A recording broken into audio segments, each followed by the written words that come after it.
ইবনে সাঈদ আমর বিন ইয়াসির রাদিয়াল্লাহু আনহু হতে বর্ণিত আছে যে হযরত হামজা রাদিয়াল্লাহু তাআলা আনহু হযরত মুহাম্মদ সাল্লাল্লাহু আলাইহি ওয়াসাল্লামের নিকট আরজ করলেন, ইয়া রাসূলুল্লাহ, হযরত জিবরাইল আলাইহিস সালামকে তার আসল সূরতে আমাকে একটু দেখান।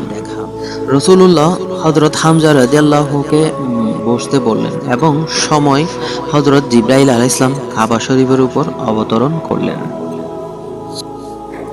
হযরত রাসূলুল্লাহ সাল্লাল্লাহু আলাইহি ওয়াসাল্লাম হযরত হামজা রাদিয়াল্লাহুকে সেই দিকে তাকাতে বললেন। হযরত হামজা জিবরাইল আলাইহিস সালাম এর উজ্জ্বল জ্যোতির্ময় রূপ দেখে অজ্ঞান হয়ে পড়লেন। মানুষ যাকে একবার দেখে সহ্য করতে পারেনি, সে জিবরাইল আলাইহিস সালামকে রাসূলুল্লাহ সাল্লাল্লাহু আলাইহি ওয়াসাল্লাম অসংখ্যবার দেখেছেন। এটিও তার একটি মুজিজা। তিরমিজি শরীফে বর্ণিত আছে যে হযরত ইবনে আব্বাস রাদিয়াল্লাহু আনহু বলেন, তিনি রাসূল পাক সাল্লাল্লাহু আলাইহি ওয়াসাল্লামের দরবারে হযরত জিবরাইল আলাইহিস সালামকে দুবার দেখেছেন।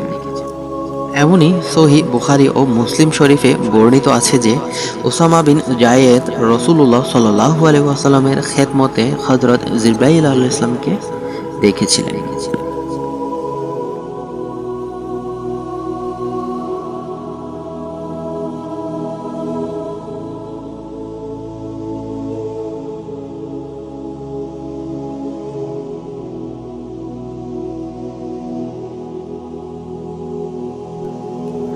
ভিডিও যদি ভালো লেগে থাকে চ্যানেলটি সাবস্ক্রাইব করে রাখুন পরবর্তী ভিডিও দেখার জন্য।